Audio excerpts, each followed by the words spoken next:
क्या ये आश्चर्यजनक नहीं है? लू सैन का चेहरा सदमे से भर गया।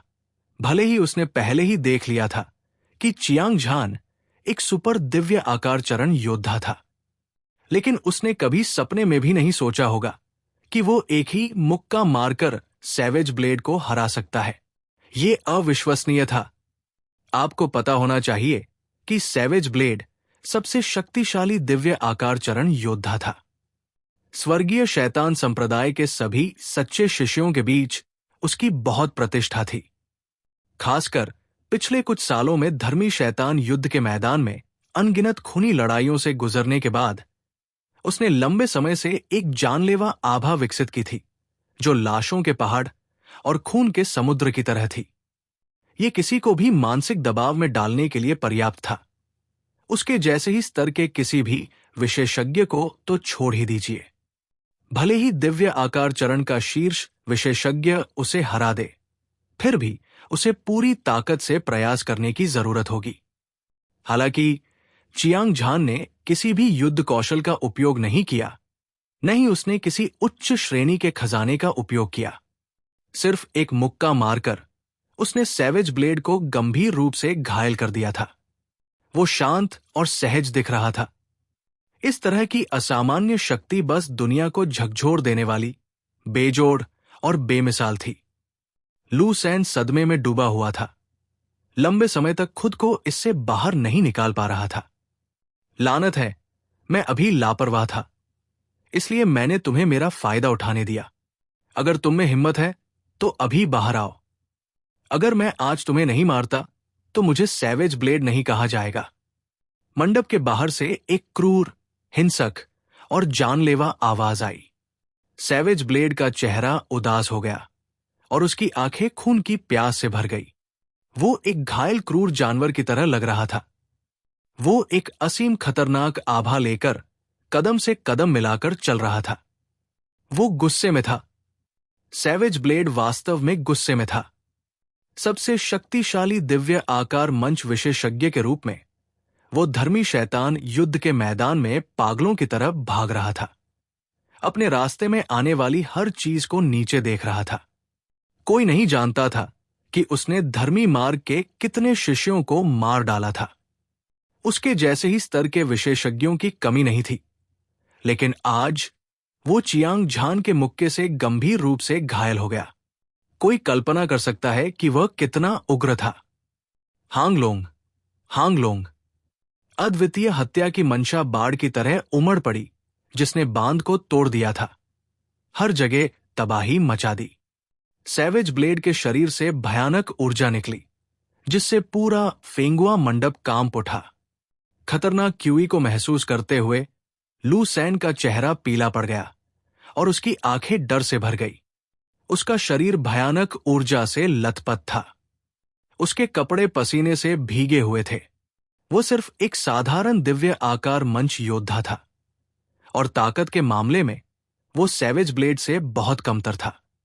इसके अलावा सैवेज ब्लेड अभी बेहद उग्र था और वो उसे मारना चाहता था। वो निश्चित रूप से मर जाएगा। जबकि उसका दिमाग दौड़ रहा था, लू सैन चियांग झान की तलाश करने वाला था। लेकिन जब उसने पहला कदम उठाया तो उसकी आंखों में अचानक एक शानदार रोशनी चमक उठी।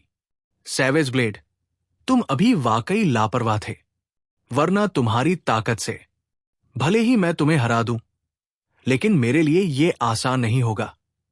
लेकिन अब जब तुम घायल हो गए हो तो तुम्हारी ताकत अब अपने चरम पर नहीं है। तुम मेरे सामने घमंडी होने की हिम्मत कैसे कर सकते हो? तुम मौत को दावत दे रहे हो। एक दबंग आवाज का अनुसरण करते हुए चियांग झान धीरे धीरे शानदार महल से बाहर चला गया। जब उसने अभी अभी आसपास के माहौल को देखा तो उसे पता चला कि फेंगुआ मंडप का सुंदर दृश्य एक पेंटिंग की तरह था। ये एक शांत और सुंदर जगह थी। वो यहां रहने से बहुत संतुष्ट था। हालांकि सैवेज ब्लेड न केवल अपनी हार के बाद नहीं गया, बल्कि उसने उसे मारने के लिए शोर भी मचाया। इससे उसकी हत्या की मंशा जागृत हुई। सच कहूं तो अगर ये इस तथ्य के लिए नहीं होता कि वो स्वर्गीय शैतान शहर में परेशानी पैदा नहीं करना चाहता था, भले ही उसने अपनी ताकत को सीमा तक दबा दिया हो, फिर भी वो सैवेज ब्लेड को मारने में सक्षम था। इसके अलावा, जैसा कि उसने कहा, अगर सैवेज ब्लेड अपनी चरम स्थिति में होता, अगर वो अपनी सबसे मजबूत ताकत का इस्तेमाल करता, तो शायद वो उससे लड़ पाता। हालांकि पिछली लड़ाई में सैवेज ब्लेड ने अपनी रक्षा कम कर दी थी। उसने केवल एक शक्तिशाली कृपाण तकनीक का इस्तेमाल किया था। हालांकि ये एक सामान्य मुक्का लग रहा था, लेकिन वास्तव में इसमें पूरी ताकत थी। अपने प्रतिद्वंद्वी को हराना स्वाभाविक रूप से अपनी हथेली को उलटने जितना आसान था। कोई और रास्ता नहीं था। चियांग झान ने अपने सभी तुरुप के पत्ते छुपा लिए थे। एक ही मुक्के से सैवेज ब्लेड को मारना उसकी सबसे मजबूत ताकत को बाहर निकालने के बराबर था। सैवेज ब्लेड का हारना वाजिब था। दूसरी ओर, सैवेज ब्लेड गंभीर रूप से घायल होने के बाद चियांग झान से बदला लेना चाहता था। क्या यह मौत को दावत देना नहीं था? बकवास बंद करो। आज तुम्हारे पिता तुम्हें 1000 टुकड़ों में काट देंगे, तुम्हारी हड्डियों को राख में बदल देंगे। सैवेज ब्लेड गुस्से में था। उसकी हत्या की मंशा आसमान छू रही थी। उसने एक ठंडी दहाड़ लगाई और अपने हाथ में टूटी हुई सर्वोच्च श्रेणी की कीमती कृपाण उठाई। लगभग उसी समय, जैसे कि तट से टकराती हुई उग्र लहरें, सैवेज ब्लेड की पीठ से 2 विशाल ऊर्जाएं निकली, जो आकाश को चीरती हुई 2 दिव्य कृपाणों में संघनित हो गई। एक भयानक ऊर्जा के साथ एक जबरदस्त दबाव सुनामी की तरह चियांग झान की ओर बढ़ा। कृपाण आत्मा रक्तरेखा, रैंक 5 पीक स्लॉटर ब्लेड आत्मा प्रकाश ऊर्जा। हालांकि सैवेज ब्लेड गुस्से में था, लेकिन उसे पता था कि उसने इस बार एक लोहे के बोर्ड पर लात मारी है। उसने अब और लापरवाह होने की हिम्मत नहीं की और तुरंत अपना सबसे शक्तिशाली हमला किया। वो चुपचाप वहां खड़ा रहा। उसकी क्यूई तेज और अतुलनीय रूप से भयंकर थी। ये एक म्यान वाले ब्लेड की तरह था, जिससे लोगों को यह एहसास होता था कि यह स्वर्ग और पृथ्वी को काट सकता है। यह सर्वविजयी था। वानिंग मून सेबर तकनीक। अपनी खुद की ताकत में तेजी से वृद्धि महसूस करते हुए सैवेज ब्लेड की आभा स्वर्ग तक बढ़ गई और उसकी दबंग आभा आसमान में उड़ गई। अजेय युद्ध की मंशा पूरी तरह से भड़क उठी। उसने अपने हाथ में कीमती कृपाण थाम लिया और सीधे आसमान में वार किया। खूनी कृपाण की रोशनी बिजली के बोल्ट की तरह थी, क्योंकि इसने चियांग झान पर भयंकर हमला किया। यह वार एक दैवीय दंड की तरह था, जो पहाड़ों को नष्ट कर सकता था और पहाड़ों को नष्ट कर सकता था। इस वार ने आकाश को चीर दिया और पृथ्वी को चीर दिया, शून्य को चकनाचूर कर दिया। इस वार के तहत मौसम बदल गया, स्वर्ग और पृथ्वी कांप उठे और एक भयानक ऊर्जा ने शून्य को ढक लिया। तीव्र हत्या के इरादे ने लू सान को मारा, जिससे उसने मौके पर ही 2 मुंह खून उगल दिया। अज्ञानी मूर्ख। चियांग झान ने हल्के से मुस्कुराया। उसकी ठंडी आवाज एक अद्वितीय दबंग आभा से भरी हुई थी। उसकी भयानक क्यूई आकाश और पृथ्वी पर फैल गई, स्वर्ग और पृथ्वी को हिलाते हुए, सभी दिशाओं को नीचे देखते हुए। धमाका। बिना किसी डर के चियांग झान ने अपनी मुट्ठी से मुक्का मारा। उसकी मुट्ठी का बल बहुत ज्यादा था और उसने अपने रास्ते में आने वाली हर चीज को चीर दिया। उसकी मुट्ठी का शक्तिशाली बल ज्वार की लहर की तरह था, जिसने रक्तलाल ब्लेड की रोशनी को डुबो दिया। उसकी मुट्ठी का शक्तिशाली बल मक्खन को काटने वाले गर्म चाकू की तरह था, जिसने रक्तलाल ब्लेड की रोशनी को आसानी से कुचल दिया। हिंसक ऊर्जा ज्वालामुखी विस्फोट की तरह थी, जो लहरों में लुढ़कती और लुढ़कती जा रही थी। आह! अराजक ऊर्जा तरंगों से एक दयनीय चीख सुनाई दी। सैवेज ब्लेड एक बार फिर उड़ गया। उसका चेहरा सदमे से भर गया था। उसके 7 छिद्रों से खून बह रहा था और उसके मुंह से मांस के टुकड़े बाहर निकल रहे थे, जैसे कि उसके सभी आंतरिक अंग चकनाचूर हो गए हों। अज्ञात समय तक उड़ने के बाद 10 सांसों से ज्यादा समय हो गया था। जमीन अचानक हिंसक रूप से हिल गई, जैसे कि कोई सुपर भूकंप आया हो। हालांकि ये जल्द ही शांत हो गया। इस बार सैवेज ब्लेड की चोटें और भी गंभीर थी। वो फिर कभी नहीं दिखा। लू सैन के चेहरे पर एक चमकदार मुस्कान उभरी। इस बार सैवेज ब्लेड को हराया गया था। उसे डर था कि वो 3 से 5 महीनों में अपनी चरम स्थिति में वापस नहीं आ पाएगा। उस समय वो पहले से ही दिव्य आकार चरण में आगे बढ़ चुका होगा, भले ही उसकी मदद करने वाला कोई न हो। होंगलोंग, ये 5 million high grade spirit stone है। भाई, कृपया इसे अच्छी तरह से रखें। हम भविष्य में एक साथ फेंगुआ मंडप में रहेंगे। मुझे आश्चर्य है कि आपका नाम क्या है? लू सैन बहुत खुश और उत्साहित था। उसने एक स्टोरेज रिंग निकाली और समझौते के अनुसार चियांग झान को सौंप दी। उसने अपने चेहरे पर मुस्कान के साथ पूछा, आप मुझे बस तियानजियाओ कह सकते हैं। चियांग झान ने लापरवाही से एक नकली नाम बनाया, तियानजियाओ, स्वर्ग का बेटा। ये नाम दबंग और जोरदार था।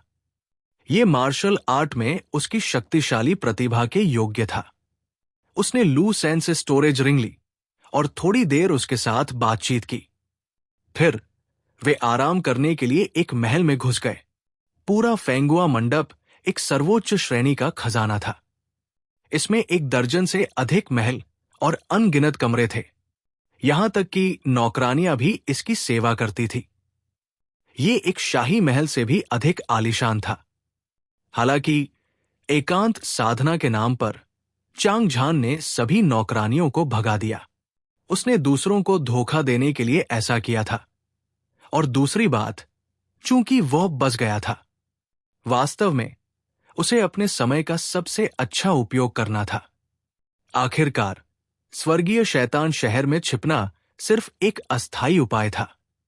वो अपने जीवन के बाकी समय दिव्य मार्शल संप्रदाय के खतरे में नहीं रह सकता था। इसके अलावा चांग झान उस दिन का इंतजार कर रहा था जब वो दिव्य आकार चरण में प्रवेश करेगा। उस समय दिव्य मार्शल संप्रदाय की तो बात ही छोड़िए, यहां तक कि पूरा उत्तरी सागर क्षेत्र भी उससे हिल जाएगा। आखिरकार मैं युद्ध राजा मुट्ठी को समझने पर ध्यान केंद्रित कर सकता हूं। एक शांत और सुंदर कमरे में चियांग झान ने खुद से कहा। उसके बाद वो एक बड़े जेड बिस्तर पर क्रॉसलेग बैठ गया और साधना की अवस्था में प्रवेश किया। युद्ध राजा मुट्ठी 9 रूपों में विभाजित है। पहला रूप स्वर्ग और पृथ्वी की लड़ाई है। दूसरा रूप स्वर्ग की लड़ाई है। तीसरा रूप स्वर्ग की लड़ाई है। चौथा रूप स्वर्ग की लड़ाई है। पांचवा रूप फैंगशियू की युद्ध आत्मा है। छठा रूप युद्ध आत्मा है और 7वां रूप 8वीं शैली अजय थी। 9वीं शैली दिव्य युद्ध राजा। 9वीं शैली युद्ध राजा मुट्ठी। उसने ऊपर स्वर्ग और नीचे 9 नरकों से लड़ाई की और वह ब्रह्मांड में अकेला था। इस मुट्ठी को विकसित करने के लिए किसी के पास अजेय हृदय होना चाहिए। आगे बढ़ो, सभी बाधाओं को पार करो और जितना अधिक तुम लड़ोगे उतना मजबूत बनो, अन्यथा तुम निश्चित रूप से इस मुट्ठी से मर जाओगे। युद्ध राजा मुट्ठी का पहला रूप, स्वर्ग और पृथ्वी की लड़ाई। मुट्ठी बहुत भारी है और ये तारों वाले आकाश को चकनाचूर कर सकती है। ये ब्रह्मांड में फैल सकती है, आकाश को तोड़ सकती है और मुट्ठी तकनीक विकसित कर सकती है। मुट्ठी तकनीक की पहली शैली है स्वर्ग और पृथ्वी से लड़ने के लिए। मुट्ठी बहुत भारी है और ये तारों वाले आकाश को चकनाचूर कर सकती है। मुट्ठी तकनीक की पहली शैली स्वर्ग से लड़ो और पृथ्वी से लड़ो। मुट्ठी का वजन 10,000 किलोग्राम है। तारों वाले आकाश को कुचलना, ब्रह्मांड को कुचलना, आकाश को तोड़ना और इस पर खेती करना, इसमें कोई संदेह नहीं होना चाहिए। जब उसने युद्ध राजा मुट्ठी के बारे में यादों को ध्यान से याद किया तो चियांग झान पहले से कहीं ज्यादा उत्साहित हो गया। ये मुट्ठी तकनीक शक्तिशाली और दबंग थी। इसने स्वर्ग और पृथ्वी को हिला दिया, दुनिया को हिला दिया। ये मुट्ठी तकनीक में से एक थी जिसे उसने पहले देखा था। लिटिल हो द्वारा विकसित बैटल डिवाइन मुट्ठी के अलावा ये सबसे भयानक मुट्ठी तकनीक भी थी, खासकर जब इसे अविनाशी युद्ध राजा मंत्र के साथ जोड़ा गया तो ये और भी अविश्वसनीय था। युवेन वेई की यादों को आत्मसात करने के बाद चियांग झान को पता चला कि वार किंग फिस्ट संभवतः पैट्रियार्क चियांग द्वारा बनाया गया एक अद्वितीय दिव्य कौशल था। हालांकि उसे पता नहीं था कि यह विरासत में क्यों नहीं मिला। इसके अलावा युवेन वेई ने जो वार किंग फिस्ट प्राप्त किया था वो एक अधूरा कौशल था और इसमें केवल पहली 3 शैलियां थी। ये स्वर्ग और पृथ्वी के बीच की लड़ाई थी, जिसमें लड़ने की भावना बादलों से ऊपर उड़ रही थी और अकेले लड़ रही थी। जहां तक अंतिम 6 शैलियों की बात है तो उसके पास कुछ भी नहीं था। फिर भी चियांग झान के लिए यह उपयोग करने के लिए पर्याप्त था। आखिरकार वार किंग फिस्ट एक शीर्ष ग्रेड स्वर्गचरण मुट्ठी तकनीक थी और इसे समझना बेहद मुश्किल था। इस मुट्ठी तकनीक को प्राप्त किए हुए उसे 4 से 5 महीने हो चुके थे और उसे अभी भी इसके बारे में कोई सुराग नहीं था। हालांकि उसने इस बार अपना मन बना लिया, चाहे वो कितना भी प्रयास करे, उसे वार किंग फिस्ट की पहली 3 चालों को पूरी तरह से समझना था। ऐसा इसलिए था क्योंकि वो स्वर्गीय शैतान शहर में आया था और वो पहले से अभ्यास की गई किसी भी युद्ध तकनीक और कृपाण तकनीक का उपयोग नहीं कर सकता था, अन्यथा उसकी पहचान उजागर हो जाती। बेशक चियांग झान को ब्रह्मांड राजा द्वारा छोड़े गए 2 स्वर्गचरण कौशल विरासत में मिले थे। अगर वो स्वर्ग और पृथ्वी के एकीकरण की हृदय तकनीक, असीम ब्रह्मांड गहन तकनीक में कुछ अंतर्दृष्टि प्राप्त कर सकता है तो वो भूतों और देवताओं की शक्ति को भी मुक्त कर सकता है। लेकिन इन 2 दिव्य कलाओं को प्राप्त करने में लगने वाला समय बहुत कम था। उन्हें समझने की कठिनाई युद्ध राजा मुट्ठी से कहीं अधिक थी। विभिन्न कारणों से चियांग झान ने स्वाभाविक रूप से युद्ध राजा मुट्ठी की खेती करना चुना। हालांकि भविष्य में वो स्वर्ग और पृथ्वी एकीकरण हृदय तकनीक और असीम ब्रह्मांड गहन तकनीक का उपयोग करेगा। वो हत्यारों के राजा द्वारा छोड़े गए सभी कौशलों को भी समझ लेगा और उस समय वो दिव्य आकार चरण में प्रवेश करेगा। वो निश्चित रूप से सबसे शक्तिशाली युद्ध तकनीक दिव्य रूप को संघनित करेगा। जैसा कि सभी जानते थे, दिव्य रूप मंच विशेषज्ञ द्वारा संघनित युद्ध तकनीक और दिव्य रूप की शक्ति अत्यंत मजबूत थी। ये पूरी तरह से उनके द्वारा विकसित की गई साधना तकनीक स्तर पर निर्भर था और चियांग झान द्वारा विकसित की गई साधना तकनीक सर्वोच्च स्वर्ग रैंक दिव्य कला थी। इतनी मजबूत नींव के साथ उत्तरी सागर डोमेन में 2 प्रमुख संप्रदायों के संप्रदाय नेता भी इसका मुकाबला नहीं कर पाएंगे। चियांग झान के दिमाग में हजारों बार विचार कौंधे। उसने अपनी आंखें बंद की और अपना दिमाग केंद्रित किया। अपना सारा ध्यान युद्ध राजा मुट्ठी को समझने पर केंद्रित किया। जैसे जैसे समय बीतता गया, उसे धीरे धीरे इस मुट्ठी तकनीक की कुछ समझ हासिल हुई। एकांत साधना एक बहुत ही उबाऊ चीज थी, लेकिन चियांग झान पहले से ही इसका आदी था। वो युद्ध राजा मुट्ठी को समझने में पूरी तरह से डूबा हुआ था। न केवल उसे चिड़चिड़ाहट महसूस नहीं हुई, बल्कि उसे अंतहीन खुशी भी महसूस हुई। साधना के लिए कोई समय नहीं था और कोई नहीं जानता था कि कब ठंड होगी या गर्मी। जैसे जैसे चियांग झान ने युद्ध राजा मुट्ठी को समझने में समय बिताया, वो अंततः मुट्ठी तकनीक का सार समझ गया।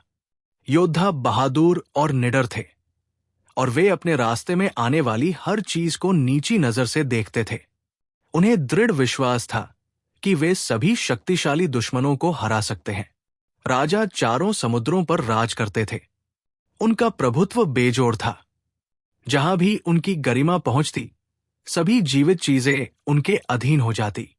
युद्ध राजा मुट्ठी के लिए न केवल साधक के पास अजेय हृदय होना आवश्यक था, बल्कि एक राजा की मानसिकता भी होनी चाहिए जो दुनिया के सभी नायकों को चींटियों के रूप में देखता हो।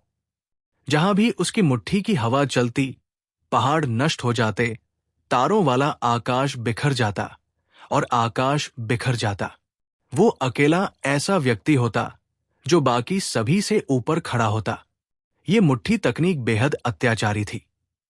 अगर कोई साधारण व्यक्ति भी इसे साधना करता तो भी वो ऐसा कर सकता था।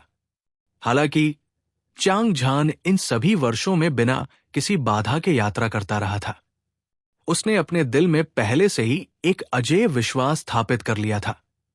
इसके अलावा उसने एक बार काले कछुए को हराया था। व्हाइट टाइगर, मोतियान, जुवोशांग और दुनिया के दूसरे प्रतिभाशाली लोग, कोई भी उसे हरा नहीं सकता था। इसलिए उसके पास स्वाभाविक रूप से एक राजा की दबंग आभा थी। यह कहा जा सकता है कि च्यांग झान ने युद्ध राजा मुट्ठी की साधना के लिए सभी आवश्यकताओं को पूरा किया था। उसे यह भी लगा कि यह मुट्ठी तकनीक उसके लिए ही बनी है। भविष्य में वो चमकेगा। ये तियानजियाओ वास्तव में एक साधना पागल है। वो आधे साल से एकांत में साधना कर रहा है। मुझे आश्चर्य है कि क्या वो दिव्य आकार चरण तक पहुंच गया है। फेंगुआ मंडप के प्रवेश द्वार पर लू सान उत्साह से भरे चेहरे के साथ दौड़ा। हालांकि जब उसकी नजर चियांग झान के महल पर पड़ी तो वो आहें भरने से खुद को नहीं रोक सका। इसका कारण और कुछ नहीं बल्कि ये तथ्य था कि सैवेज ब्लेड अब तक उससे पराजित हो चुका था। 5 महीने से ज्यादा हो गए थे। चियांग झान इस अवधि के दौरान साधना कर रहा था। वो पहले कभी संप्रदाय से बाहर नहीं गया था। वह एक ऐसा व्यक्ति था जो साधना के प्रति जुनूनी था। लू सान ने अपने जीवन में ऐसा कोई व्यक्ति कभी नहीं देखा था। वो इस पागल व्यक्ति के लिए प्रशंसा से भरा हुआ था जो साधना को अपना जीवन मानता था। आखिरकार मैं सफल हो गया। गड़गड़ाहट, गड़गड़ाहट।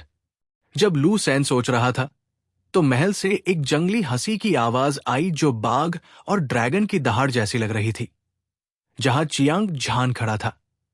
उसके बाद पूरे फेंगुआ महल में एक सुपर भूकंप आया। आकाश उल्टा हो गया और पृथ्वी उथल पुथल हो गई। अगले ही पल एक विशाल आभा दुनिया पर उतरते सम्राट की तरह छा गई। इसने पहाड़ों और नदियों को निगल लिया, सभी जीवित चीजों को दबा दिया और ये बेजोड़ था। लू सैन, मैंने अभी अभी एक मुट्ठी तकनीक की साधना की है। क्या आप कुछ चालों के लिए मेरे साथ चलेंगे? लू सैन के कानों में एक तेज और स्पष्ट आवाज गूंजी। उसकी आंखें चमक उठीं। जब उसने चियांग झान को अपनी ओर बढ़ते देखा तो भयानक दबाव ने उसके लिए सांस लेना भी मुश्किल कर दिया। इससे भी ज्यादा भयानक बात यह थी कि जब चियांग झान उसके पास आया तो उसने वास्तव में अपनी मुट्ठी उठाई और उस पर मुक्का मारा। राजसी मुट्ठी की शक्ति में एक चौंकाने वाला युद्ध का इरादा था, जैसे समुद्र से एक बांध टूट रहा हो।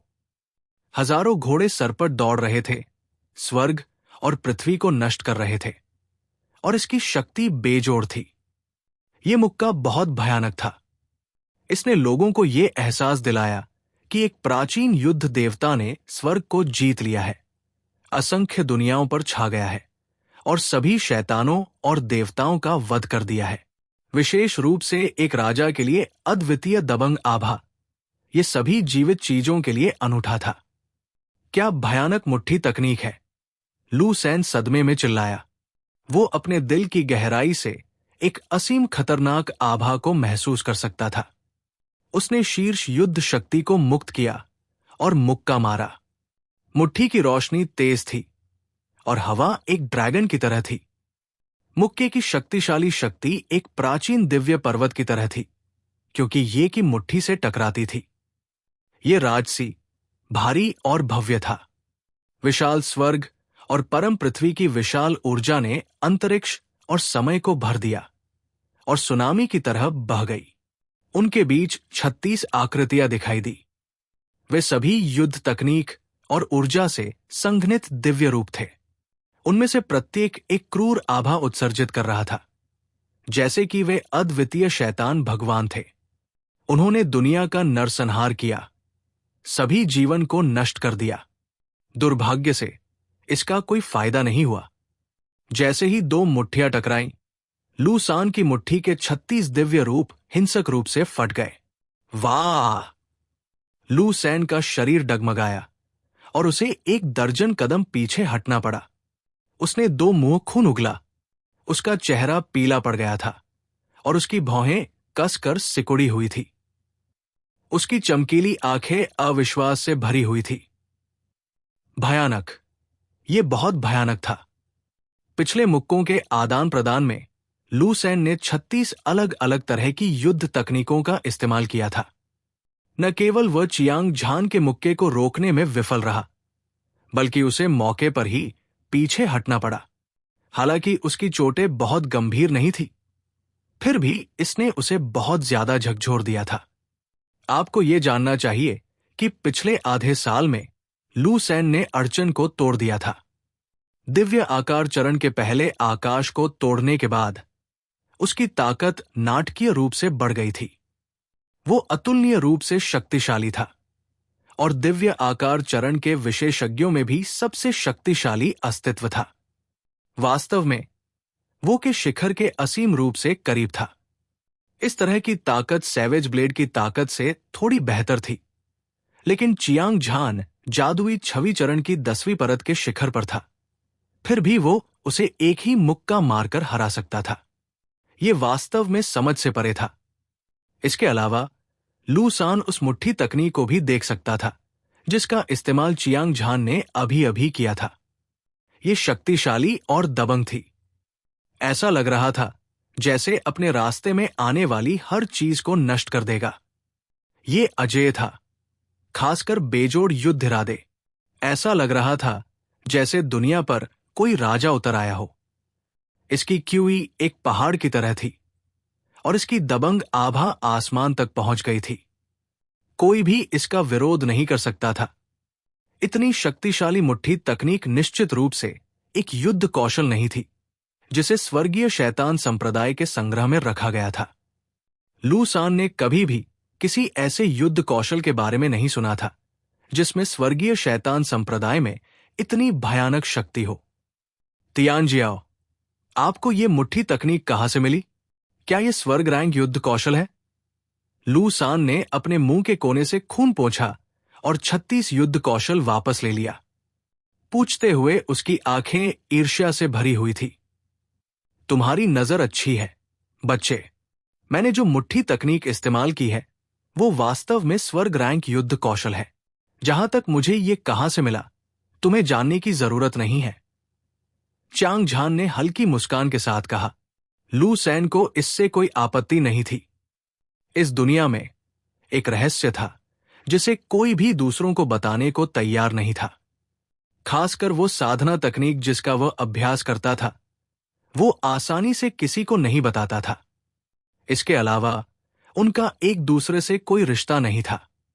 अगर वो इसके बारे में पूछता रहा तो घृणा होना लाजिमी है। सबसे महत्वपूर्ण बात, वो किसी और मामले को लेकर चिंतित था और चियांग झान के रहस्यों को जानने का उसका मूड नहीं था। श्री तियानजियाओ, मैं आपको एक अच्छी खबर बताता हूं। अगले कुछ दिनों में कोई बर्बर निषिद्ध भूमि का पता लगाने जा रहा है। मैं भी भाग लेने जा रहा हूं। अगर आप रुचि रखते हैं तो आप हमारे साथ क्यों नहीं आते? लू सैन ने अपने चेहरे पर एक उत्साहित भाव के साथ कहा। बर्बर निषिद्ध भूमि, चियांग झान ने खुद से कहा। उसकी चमकीली आंखों में एक उलझन भरी नजर आई। क्या? मुझे मत बताओ कि तुम बर्बर निषिद्ध भूमि के बारे में भी नहीं जानते? लू सान भी संदेह से भरा हुआ था। बर्बर निषिद्ध भूमि एक अजीब निषिद्ध क्षेत्र था। इसमें अनगिनत खजाने थे। स्वर्गीय शैतान संप्रदाय के कई सच्चे शिष्य पहले भी वहां जा चुके थे। इसके अलावा उनमें से कुछ को बर्बर निषिद्ध भूमि में एक भाग्यशाली मुठभेड़ मिली थी और उन्होंने उल्कापिंड की तरह उन्नति की थी। वे दुनिया के शासक थे। स्वर्गीय शैतान संप्रदाय के सच्चे शिष्यों के लिए बर्बर निषिद्ध भूमि में ऐसा कोई नहीं था जो बर्बर निषिद्ध भूमि के बारे में नहीं जानता था। चियांग झान ने बर्बर निषिद्ध भूमि के बारे में कभी सुना भी नहीं था। इस वजह से लू सान को अपनी पहचान पर संदेह हुआ। चियांग झान समझ सकता था कि लू सान क्या सोच रहा था। उसने सहजता से कहा, तुम्हें पता होना चाहिए कि मैं अकेला हूं और मेरा कोई दोस्त नहीं है। मेरा अधिकांश जीवन साधना में बीता है, इसलिए मुझे बर्बर निषिद्ध भूमि के बारे में नहीं पता। क्या यह वाकई शर्मनाक है? बेशक, बर्बर निषिद्ध भूमि को भी इसके बारे में नहीं पता। भविष्य में जब तुम बाहर जाओ तो किसी को मत बताना कि तुम मुझे जानते हो। लू सान ने तिरस्कार से भरे चेहरे के साथ कहा। उसके दिल में सारे संदेह दूर हो गए। कोई और कारण नहीं था। जब से लू सान चियांग झान को जानता था, उसने एक भी शब्द नहीं कहा था। इसके अलावा इस अवधि के दौरान चियांग झान एकांत साधना में था। उसका एक भी दोस्त उससे मिलने नहीं आया था। इन सभी संकेतों से संकेत मिलता है कि चियांग झान वास्तव में एक अकेला भेड़िया था, और यह समझ में आता है कि उसे बर्बर निषिद्ध भूमि के बारे में नहीं पता था। चूंकि तुमने पहले भी मेरी मदद की है, इसलिए मैं तुम्हें आज बर्बर निषिद्ध भूमि के बारे में बताऊंगा। लू सान ने हंसते हुए कहा, अफवाहों के अनुसार बर्बर निषिद्ध भूमि उत्तरी सागर क्षेत्र और बर्बर डोमेन के बीच चौराहे पर स्थित है। ये खजाने और सभी प्रकार के प्राकृतिक सार से भरा हुआ है। आधे महीने पहले हमारे स्वर्गीय शैतान संप्रदाय के एक सच्चे शिष्य ने बर्बर निषिद्ध भूमि में प्रवेश किया और एक दानव आत्मा घास प्राप्त की। उसने सीधे ग्रेड 6 डेथ विल को ग्रेड 10 के शिखर तक बढ़ा दिया। जब खबर फैली तो स्वर्गीय शैतान शहर में हड़कंप मच गया। कई सच्चे शिष्य अपनी किस्मत आजमाने जा रहे थे। हालांकि मैंने सुना है कि बर्बर डोमेन के अनगिनत विशेषज्ञ बर्बर निषिद्ध भूमि में प्रशिक्षण ले रहे थे। किसी ने दिव्य आकार चरण संप्रभु विशेषज्ञ को पहले देखा था। ये कल्पना की जा सकती है कि बर्बर निषिद्ध भूमि कितनी खतरनाक है। लू सान बर्बर निषिद्ध भूमि की स्थिति के बारे में बात करते रहे। अपनी समझ के जरिए चियांग झान को आखिरकार पता चल गया कि हालांकि बर्बर निषिद्ध भूमि में अनगिनत प्राकृतिक खजाने हैं, फिर भी ये एक खतरनाक जगह थी। लेकिन भौगोलिक स्थिति के कारण न केवल स्वर्गीय शैतान संप्रदाय के सच्चे शिष्य खजानों की तलाश में रोमांच पर जाते थे, बल्कि बर्बर डोमेन के विशेषज्ञ भी प्रशिक्षण के लिए वहां मौजूद थे। ऐसी परिस्थितियों में एक बार जब दोनों पक्ष मिले तो संघर्ष अपरिहार्य था।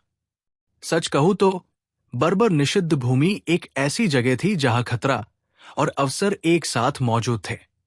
चियांग झान को इस जगह में बहुत दिलचस्पी थी। दिव्य आकार मंच संप्रभु विशेषज्ञ के लिए, हालांकि ये स्वर्गीय शैतान संप्रदाय के अन्य शिष्यों की नजर में भयानक हो सकता है, लेकिन उसे इसकी बिल्कुल भी परवाह नहीं थी।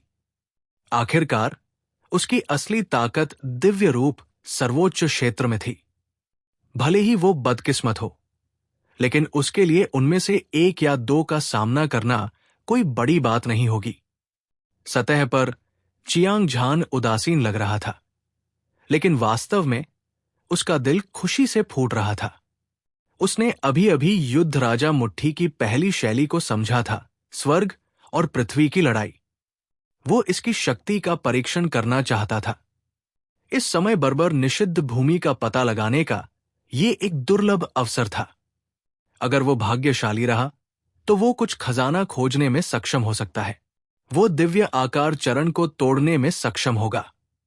हालांकि जैसे ही ये विचार उसके दिमाग में आया, चियांग झान ने सारी उम्मीद खो दी, क्योंकि उसकी किस्मत दिव्य मार्शल संप्रदाय के गुरु द्वारा बर्बाद कर दी गई थी। भले ही उसे कोई कीमती खजाना मिल जाए, लेकिन उसे डर था कि ये उसके लिए एक आपदा लाएगा। मैं ऐसा नहीं सोच सकता। जैसा कि कहा जाता है, विजेता स्वर्ग द्वारा निर्धारित किया जाता है। जब तक मैं पर्याप्त मेहनत करता हूं, दिव्य आकार चरण को तोड़ना बस कोने के आसपास है। चियांग झान ने खुद को सांत्वना दी, फिर अपनी नजर लू सान पर घुमाई। उसने पूछा, आप कब जाने की योजना बना रहे हैं? जब लू सान ने सुना कि चियांग झान बर्बर निषिद्ध भूमि पर जा रहा है, तो वो उत्साहित होने से खुद को रोक नहीं सका, क्योंकि उसने अभी अभी चियांग झान से लड़ाई की थी। वो जानता था कि चियांग झान की ताकत सबसे शक्तिशाली दिव्य आकार चरण शिखर विशेषज्ञ के बराबर थी। अगर वे दोनों एक साथ बर्बर निषिद्ध भूमि पर जाते तो उनके जीवित वापस आने की संभावना निस्संदेह बहुत बढ़ जाती। वास्तव में लू सान ने आज चियांग झान से जो भी कहा, वो एक शक्तिशाली सहायक खोजने के लिए था। क्योंकि बर्बर निषिद्ध भूमि बहुत खतरनाक थी। अपनी अल्प शक्ति के साथ अगर वो वहां जाता तो उसके बचने की संभावना बहुत कम होती। 3 दिन बाद मैं तुम्हें बुलाऊंगा, लू सान ने अपने दिल में उत्साह को बलपूर्वक दबाते हुए कहा। चियांग झान चरित्रवान व्यक्ति था, उसकी पलकें भी खाली थी। वो कैसे नहीं जान सकता था कि लू सान क्या सोच रहा था, लेकिन उसे कोई आपत्ति नहीं थी। बर्बर निषिद्ध भूमि का पता लगाने के लिए लू सान को साथ लाना जरूरी नहीं कि बुरी बात हो। आखिरकार दूसरा पक्ष उससे अधिक जानता था और खजाने की खोज की प्रक्रिया में मार्गदर्शक हो सकता था। 3 दिनों में हम बर्बर निषिद्ध भूमि की ओर बढ़ेंगे। उस समय आप लोग भी इस अवसर का उपयोग अभ्यास करने के लिए कर सकते हैं। शायद आपको स्वर्गीय मनुष्य चरण में प्रवेश करने का मौका मिलेगा। असुर महल में चियांग झान ने लिंग पियाओक्सू को खजाने की खोज के लिए बर्बर निषिद्ध भूमि की अपनी यात्रा के बारे में बताया। अजय युवा मास्टर चू हनफेंग, लिटिल हो, दूसरों के लिए उनकी ताकत के कारण, भले ही वे इसके बारे में जानते हों, ये बेकार होगा। लिंग पियाओक्सू, अजय युवा मास्टर चू हनफेंग और लिटिल हो सभी उत्साहित थे। उनका खून खौल रहा था। आधे साल के कठिन प्रशिक्षण के बाद उनमें से प्रत्येक दिव्य ऊर्जा को आकार देने वाले सर्वोच्च क्षेत्र में पहुंच गया था। उन्होंने अपने कौशल को दिखाने के लिए लंबे समय से बाहरी दुनिया के बारे में सोचा था। उन चारों के कुछ देर तक बातचीत करने के बाद चियांग झान मुड़ा और येलो स्प्रिंग्स रोड के बगल में एक बड़े गठन की ओर चल पड़ा। चारों ओर देखने पर पता चला कि 5 राजाओं की लाशें प्राचीन दिव्य पर्वत की तरह खड़ी थी। उनमें से प्रत्येक एक ऐसे शासक की आभा उत्सर्जित कर रहा था जो पूरी दुनिया को निगल सकता था। उनके शरीर से लगातार भारी मात्रा में ऊर्जा निकल रही थी, जिससे चियांग झान की सांसें रुक गई थी। उसकी क्यूई और रक्त विपरीत दिशा में बह रहे थे और वो लगभग मौके पर ही खून उगलने लगा था। ये 5 लाशें 10,000 साल से ज्यादा समय से मृत थी। हालांकि उनके शरीर अमर और शाश्वत थे। उनमें से हर एक में भयानक मात्रा में ऊर्जा थी। ये अफसोस की बात थी कि चियांग झान जादुई छवि चरण की 10वीं परत के शिखर पर पहुंच गया था, जब तक कि वो दिव्य आकार चरण तक नहीं पहुंच जाता। अन्यथा चाहे वो कितनी भी ऊर्जा अवशोषित कर ले, इससे कोई मदद नहीं मिलेगी। हालांकि सिर्फ इसलिए कि वो अविनाशी शाही शव को परिष्कृत नहीं कर सका, इसका मतलब ये नहीं था कि वो इससे कोई लाभ प्राप्त नहीं कर सकता था। पिछली बार चियांग झान ने कियानकुन राजा की लाश को परिष्कृत करने के बाद वो अप्रत्याशित रूप से दूसरे पक्ष की आंखों के साथ विलीन हो गया था, जिससे उसे एक रहस्यमयी ऊर्जा मिली जिससे वो सब कुछ देख सकता था। इसके अलावा उसे 2 अद्वितीय दिव्य कौशल भी विरासत में मिले थे, स्वर्ग और पृथ्वी मानसिक साधना विधि, ब्रह्मांडीय अनंत रहस्यवादी तकनीक। ये दोनों दिव्य कौशल सर्वोच्च स्वर्ग रैंक शीर्ष स्तर की साधना विधि थे। यदि चियांग झान इन 2 दिव्य कौशलों के सार को समझ सकता है, तो उसकी ताकत निश्चित रूप से छलांग और सीमा से बेहतर हो जाएगी और वो छलांग और सीमा से आगे बढ़ने में सक्षम होगा। इसके अलावा, हालांकि चियांग झान को दिव्य आकार चरण को तोड़ने का मौका नहीं लगा, उसने बर्बर निषिद्ध भूमि पर जाने से पहले कुछ तैयारी करने की योजना बनाई। वो 5 राजाओं की लाशों का अध्ययन करके कुछ अप्रत्याशित लाभ प्राप्त कर सकता है। चियांग झान ने अपनी आंखें सिकोड़ ली और अपने दिल में सोचा, 2 तीखी और तीक्ष्ण आंखें एक राजा की लाश पर पड़ी, मानो वे बिना म्यान की तलवारें हों। इस राजा की लाश बांस के खंभे की तरह पतली थी। इसने एक लंबा सफेद लबादा पहना हुआ था और यह साफ और स्वच्छ था। उसके लंबे बाल उसके कंधों पर लटके हुए थे और उसका चेहरा सुंदर था। उसकी मोटी भौहें तीखी तलवारों की तरह थी। उसकी आंखें सबसे चमकदार सितारों की तरह चमकदार और रंगीन थी। किसी की हिम्मत नहीं थी कि वो उसकी आंखों में देखे। गड़गड़ाहट, गड़गड़ाहट। अविनाशी शाही लाश के शरीर से असीम ऊर्जा और असीम दबाव निकल रहा था। ये एक पहाड़ की तरह भारी था और विशाल महासागर समुद्र की तरह विशाल था। ये धरती को हिला देने वाला और अद्वितीय था। इस राजा की लाश में निहित ऊर्जा ब्रह्मांड राजा की लाश में निहित ऊर्जा से भी अधिक भयानक थी। ये अद्वितीय अधिपति किस संप्रदाय से था? चियांग झान ने अपना पूरा ध्यान केंद्रित किया और राजा की लाश के रहस्यों को समझने की कोशिश की। उसने पाया कि अनंत ऊर्जा के अलावा वास्तव में उसके भीतर एक मंद आत्मा शक्ति समाहित थी। ये बिल्कुल अविश्वसनीय था।